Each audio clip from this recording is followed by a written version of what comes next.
Ladies and gentlemen, UFC 320 just wrapped up this past weekend on Saturday, and we're going to go through the entire card, starting off with the early prelims and ending with the main event and giving a full recap and breakdown on the entire card. It was pretty fantastic. We had a lot of good finishes. We're going to start off right away with the early prelim opener that was...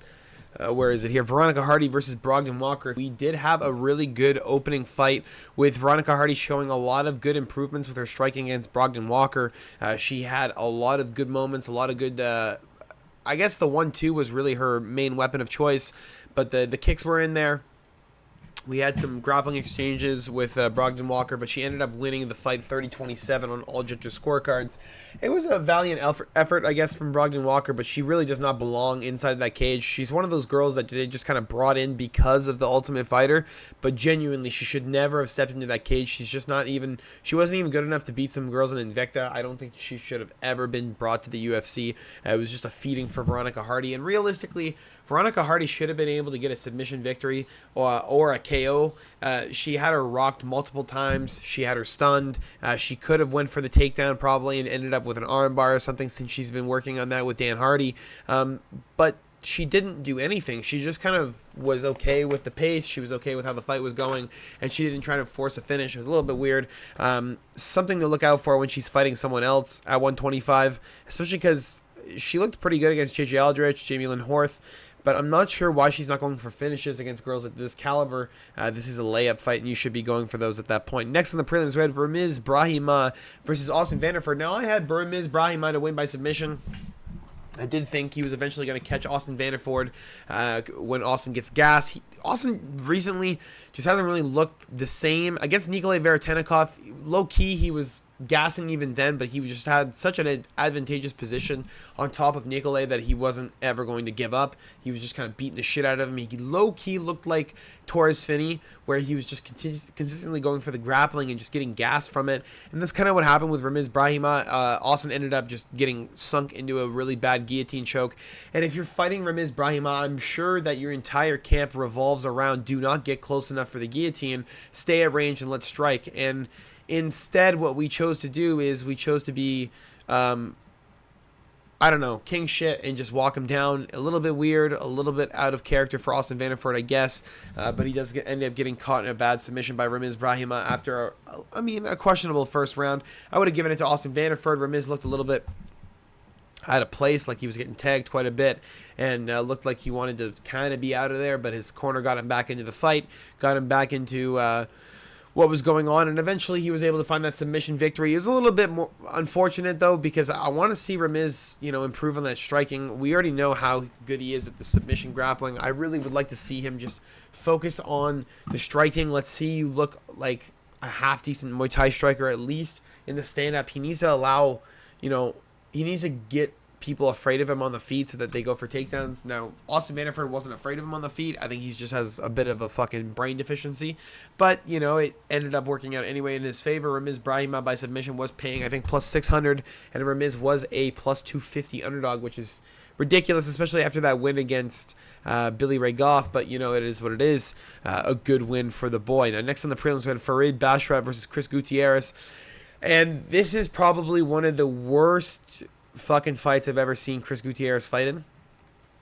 I think my original prediction was Chris Gutierrez plus 3.5 to cover at least one round against Farid Basharat. And it didn't even happen. Farid Basharat just walked him down, beat the fuck out of him, was mixing it up quite well, and ended up taking down Chris. Was beating him up on the feet, didn't really care where the fight was taking place. Chris got rocked in the second round really bad, almost got put out. And I don't see that from Chris Gutierrez. You never really see that from him, especially because he's such a good striker. Never been knocked out in his career. Always a really granite chin. And really, really relies on the fact that he's so good inside the pocket with that chin that he's able to get in some exchanges where he's able to extend the combo out a little bit further and end up getting more points on the trade-off. Now, he wasn't able to do that with Farid Basharat. Basharat just clearly improving heavily on the striking. no longer a one-trick pony with the submission grappling and the consistent chain grappling. He looked really good on the feet, looked really solid against a guy like Chris Gutierrez, and I'm actually really excited to see him further in his career, because if this is what he is at 14-0, man, once he gets to 20 fights, this guy's going to look fucking ridiculous whether he wins or loses these next 6 fights.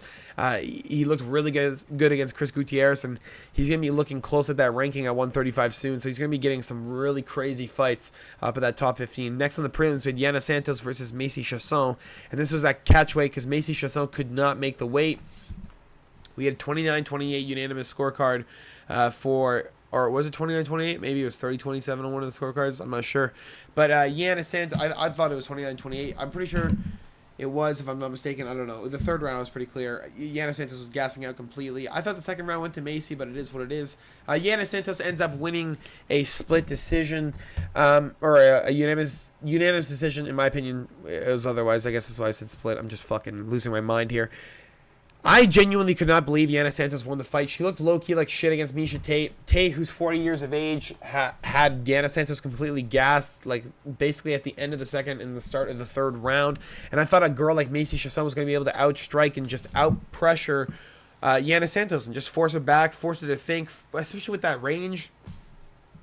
Decent kicks, good clinch work. I thought she was going to be able to run her down, but instead we got the Macy Chasson of a fucking weeping angel, I guess, because every single time that Yana Santos looked at her and was punching her, she just froze up. She really didn't look that good in the clinch.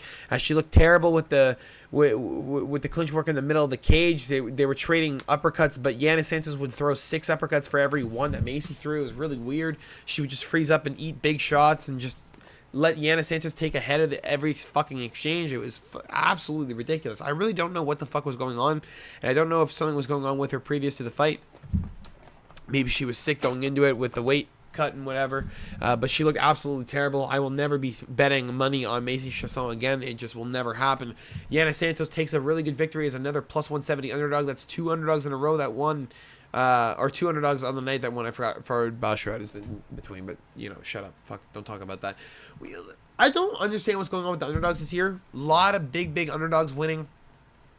Jake Matthews gassing out at the end, or not gassing out, but ended up getting Darce choked out by Neil Magny. Like some crazy ass odds are happening. But Yana Santos ends up winning. She will never get $1 of my money either. She looked like dog shit in that third round. And if anyone had half a brain, they would have just pressured her into the floor. And Macy Chasson 100% could have knocked her out. Chose to put off the gas. Next on the prelims, Punahele Soriano versus Nikolay Veretennikov. And I thought this would have been the kind of fight it was. I was leaning more on the side of Punahele Soriano to win by knockout. And that's because Nikolay Veretennikov on the ground doesn't really move a whole lot. He doesn't have a whole lot of get-up capability. And he kind of just sits in the bottom guard and just lets himself get beat up. And that was very, very vivid against Austin Vanderford, which eventually ended up with him getting knocked out.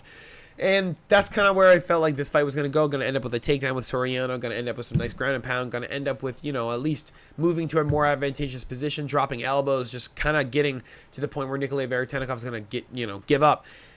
He got to that point maybe once in the first round and then kind of just held him down for the rest of the fight. It wasn't a whole lot of interesting stuff to watch, and it was just a kind of a drag off for 3 rounds until Punahele Soriano won 30-27 on every judge's scorecard. Now, he looks good.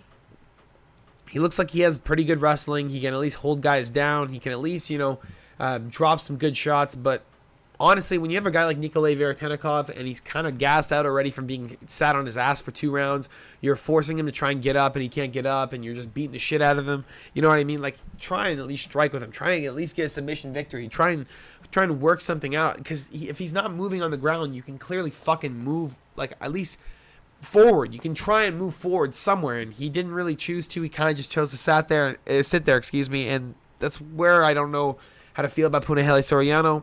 He kind of doesn't, work to improve, and that's something that you kind of need in the UFC. Now, Nikolay Veretennikov's not very good either, so that's not something that is very, very highlighted for fucking Soriano, and if he gets another fight against a high-level grappler, I'll tell you right now, he's getting knocked out. Next on the prelims, Edmen Shahbazyan versus Andre Muniz. Now with 2 seconds to go on the clock, Edmen Shahbazyan ends up getting the first round victory he was looking for. Andre Muniz, not really a guy who gets knocked out in the first round a lot, especially recently in his career. But, Azamat Murzakanov, that's kind of a guy who just puts you out anyway. And then you have Ikram Aliskerov, who just chinned him at the end of the first round. Very similar to Edmen Shahbazyan, where you have Andre Muniz kind of just get comfortable with the rhythm, and as soon as you get comfortable with the rhythm, they change it up on you and just fucking sling you to hell. And that's exactly what Edmen Shahbazyan did. Just kind of worked him, was working slow, kind of snake charming him. Muniz was getting comfortable, ended up getting tagged, and Edmen Shahbazyan laid all fucking caution to the wind, forced all the pressure inside, and had Andre just getting absolutely fucking mauled. There was absolutely nothing that Andre Muniz could do. He was out on the ground. And a very, very good stoppage and a very good win for Edmen Shahbazyan. It was a bit of a wild fight. Andre Muniz didn't even look that bad until he got tagged. But, again, he's at the point in his career where he's a little bit chinny. Getting ground and pounded up by Paul Craig is not a good look. And now by Edmen Shahbazyan, you know, the world goes round. Next on the prelims, Jakub Wilklax versus Patchy Mix. Now, I will never be putting money on Patchy Mix again. I know I did say that against his fight against Mario Bautista, but this is truthfully now, they just do not like this kid. Sitting as a minus 350 favorite, I thought Patchy Mix won rounds 2 and 3. I thought Jakub Wilklax was just kind of jumping the guillotine a lot, not really doing a whole lot from bottom position, and having Patchy on top and doing at least something on the ground. I thought he won both rounds. I thought they were going to give it to him 29-28. Instead, we give a split decision to Jakub Wilklax in his UFC debut. Plus 300 underdog comes in. And in a fight where Patchy Mix was kind of scheduled to make a big comeback, make a statement against a guy like Jakub, who was out of the KSW, big champion over there, and nothing really happened. You got a really disappointing performance from Patchy Mix. He was tagged up. His eye was all bruised up. And we're just getting reminded time and time again that Bellator people are not that fucking good. And the only good person that's ever come out of Bellator, realistically, is Michael Venom Page. I'm not really sure what the fuck is going on right now, and I'm not sure why Patchy Mix looks so bad. But I can tell you right now, he will never be getting another look from me, and I will be looking for every which way possible to make money on him losing in the future. He just did not look good. He did not look improved. He looked like he didn't have the UFC jitters, but Jakub Wilklax looked he looked okay. He didn't even look that bad. He looked like Patchy Mix in his first fight, and he still ended up winning. Really weird, really, really awful fight, honestly, to watch. But again, Patchy Mix, we're not sure what's going on, brother, but I can tell you right now, you need to start picking it up because the UFC won't like that 3 losses in a row. So they're going to give you a layup next, and if you fuck that one up, you might be gone. Next on the prelims, Daniel Santos versus Jusang Yu. Now, I knew this was coming. I really, really did know this was coming. And the reason why I knew this knockout was coming is because in the first round, Jusang Yu was doing a lot of talking and not a lot of defense. He had his hands right at his fucking hip, like right down. He didn't even have his hands up. He had his hands literally down. He was like moving. He's doing like fucking... hit me. Ooh, you like that? And he was like talking. He was like laughing and stuff. He's like, oh. He did like a spin move thing. He's like, oh, look at this. Yeah, and then Daniel started winging from his fucking hip because he's like, okay, if you're not going to defend it, I'm just going to throw everything into it. And he was getting close. He was getting real close. And knowing Daniel Santos, this guy's got some good knockouts. He's got some really nasty shit. Got a nice knee against John Castaneda, put his ass out. Spinning back fist against Henrique Fantini. And if you go watch that, he put that fucking kid out bad. Spinning back kick. Sorry, I don't know why I read that wrong, but I was going to say that it wasn't a spinning back fist. He knocked that kid out fucking bad, and he's got really, really crisp striking. So a guy like Jusang Yu, who barely makes it out of the fucking first round with a finish, you know, you got to be careful. You got to keep those hands up. You want to stay away from Daniel Santos. You want to throw those kicks. You want to utilize that range. You want to stay at distance. And what did he do?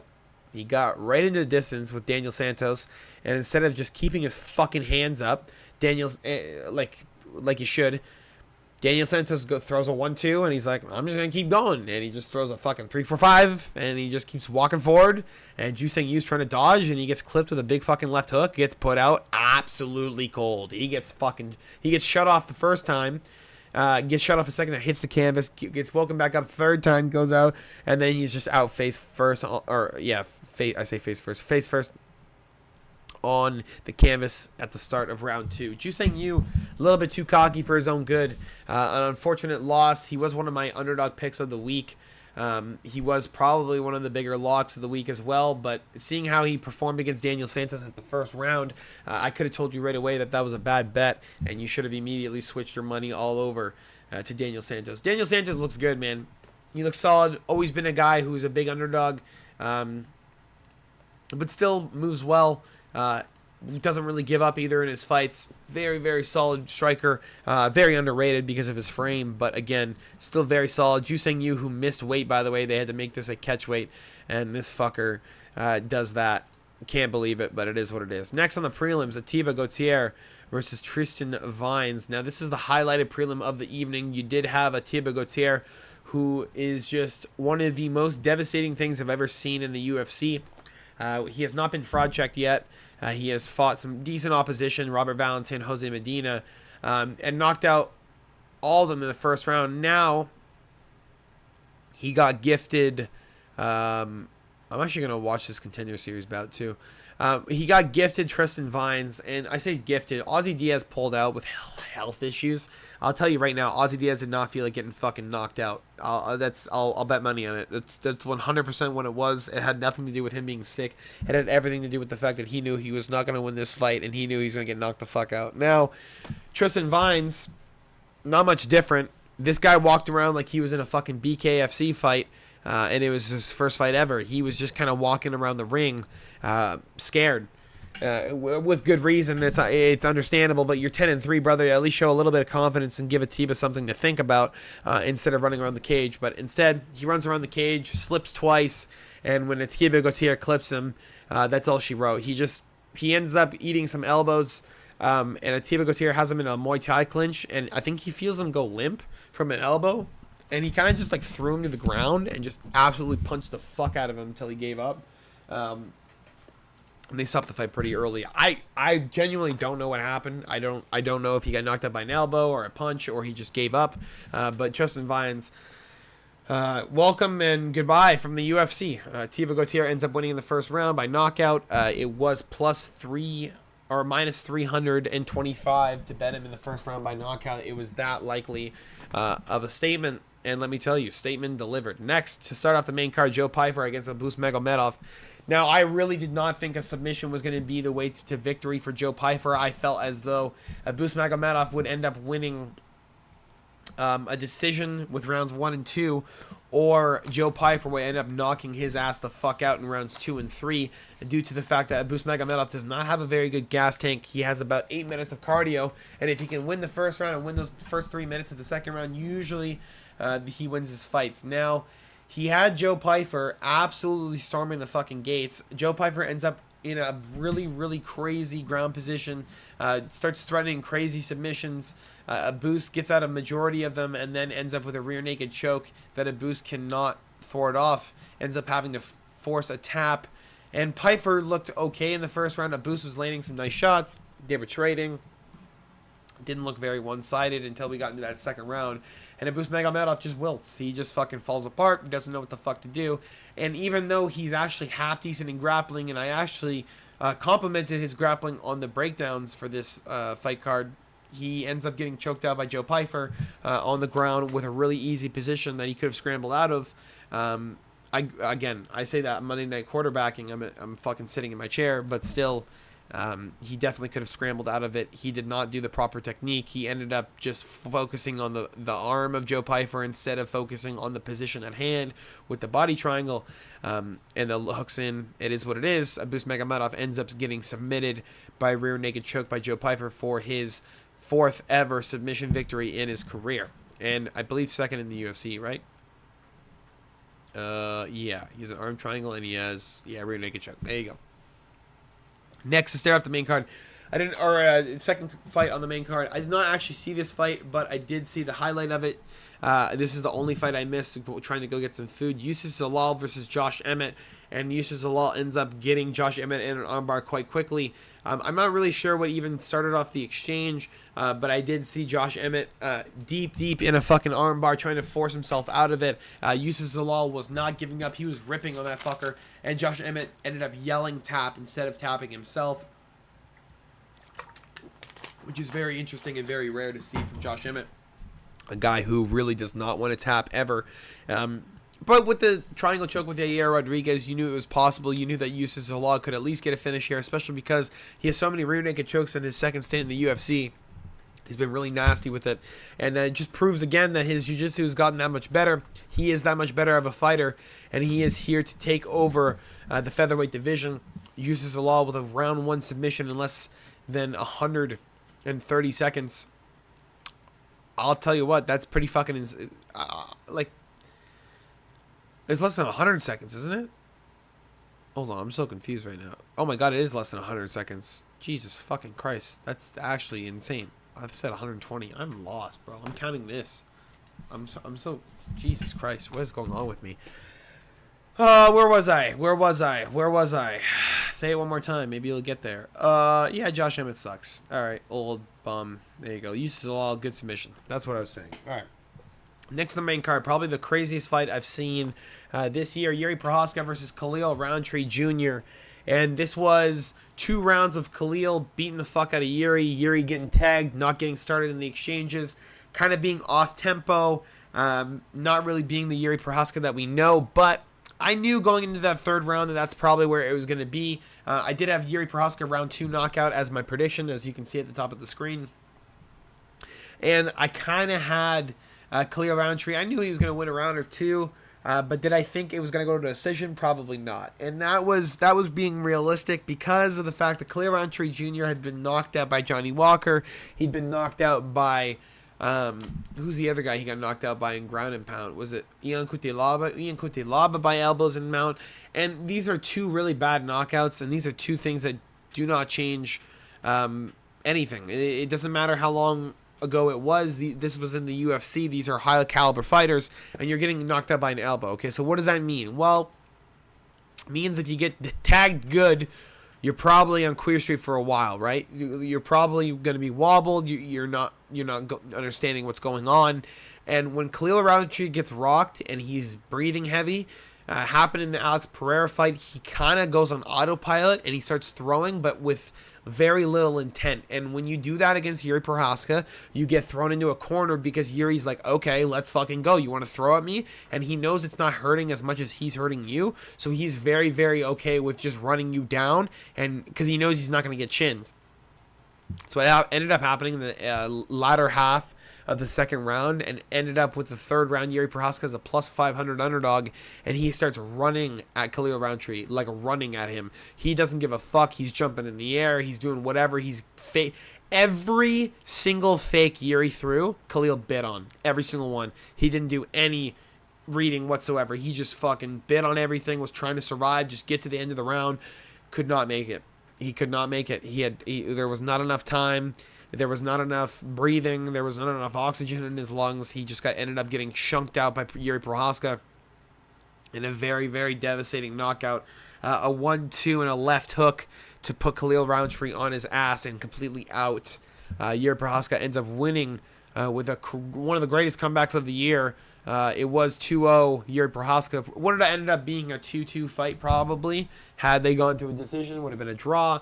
But guess what? There is no time for a fucking draw in this place. There's only time for knockouts. Yuri Prochazka ends up winning it and getting a fight and performance of the night bonus, because he's insane. Now next, we had the co-main event of the evening, Merab Dvalishvili versus Corey Sandhagen. It's exactly how you thought it was going to. I'm going to go through this quick because I don't. You already knew what this fight was going to be. It was kind of a lay fest. Merab Dvalishvili a little bit more striking than normal. Ends up tagging Corey Sandhagen really fucking bad in the 2nd round, like really bad. Had him really, really hurt. Almost put Corey Sandhagen out for the first time in his career. Ends up hurting him in the 4th round too, but not as bad. In the 5th round, Corey Sandhagen, in the last 15 seconds of the fight, lands a nice right hand. Backs up Merab, but it doesn't really matter. He's just gonna run around the cage anyway. And we get an and still. Maybe Corey Sandhagen won 1 round, but I would say not. I think Merab Dvalishvili. Maybe the 1st round Corey won, but I would say Merab Dvalishvili won every single round. I think it was pretty obvious what was going to happen, and I think it was pretty clear that Merab Dvalishvili is the greatest bantamweight of all time. I think it's cemented now at the fact that I don't think anyone's going to be able to beat this guy for a while. You're going to need very, very high-level striking and very, very high-level cardio to even cooperate with this guy, because Corey Sandhagen is top levels takedown defense, and this motherfucker got ragdolled multiple times by Merab. Over 20 takedowns in the fight, and Merab Dvalishvili ends up with 113 or 117 takedowns in his career, something like that. Absolutely crazy, and a fantastic accomplishment for the champ. Hopefully we see him again soon. Corey Sandhagen, I don't know, man. I don't know what he can do at this point. He just keeps getting to the top of the ladder and falling right at the top. At this point, it's getting really tough, and I understand his pain, especially because that's his first title fight. But hopefully he's back soon. Hopefully we see him in the ring this year. Next, we had the main event of the evening. If you guys did enjoy this, make sure to drop a like and subscribe. We had Alex Poatan Pereira versus Magomed Ankalaev, and this is exactly how I thought the fight was going to go. Alex Pereira was very clearly sick inside that first fight. He had an injury going up into that. He did not look the right way. He was not as aggressive. He had a lot less cardio. And this Alex Pereira started the fight and said, fuck you, Magomed. We are not doing any of this today. We are going to see who has the better striking, and we're going to figure it out right now. And he started walking Magomed down right away. Threw about 5 or 6 inside kicks, was just trying to get Ankalaev to stop moving. He switched him orthodox very early, maybe 50 seconds in. Magomed switched to orthodox. Poatan knew he was kind of hurt, started putting pressure on. Ended up with a big right hand. Magomed forces himself to a knee, tries to get a takedown on Pereira. Pereira forces himself to his back. And Magomed Ankalaev gets elbowed out to shit by Poatan. Eats, I think, 3 elbows to the head. And then 2 more elbows to the head, 2 more to the body, and then I think 4 in the head. And then they end up stopping the fight. Herb Dean steps in and says that's enough. Alex Poatan Pereira is the new light heavyweight champion of the world. This is probably one of the better fights that I've seen from Poatan. Chose to really use his benefits to his advantage and just walk forward and put him out. And that's exactly what he should have done in the first fight. Now, I would like to see Magomed back soon, but I don't think he deserves a title fight. He kind of fought only bums to get up to this point. And the fact that he beat Pereira the first time, laughable at best. Fuck him. Get him out of here. I like Poatan. I like the fact that it's enjoyable to watch. And I don't really care about grappling. Like, I don't care about... I don't hate the grappling. It's just more the fact that Poatan is, trauma. It is what it is. That's all I got for you guys today. Hope you guys did enjoy. I'll talk to you guys all later. I'll see you guys for the predictions and breakdown for the upcoming UFC fight night. Charles Oliveira versus Mateus Gamrot, I believe is what it is. Let's just double check that. Yes, that is what it is. Co-main event of the evening featuring Davison Figueiredo and Montel Jackson. That's a fucking fight to behold, and I do believe we'll see Davison Figueiredo end up winning that fight. We'll see you guys all later. Have a fantastic rest of your day. Peace.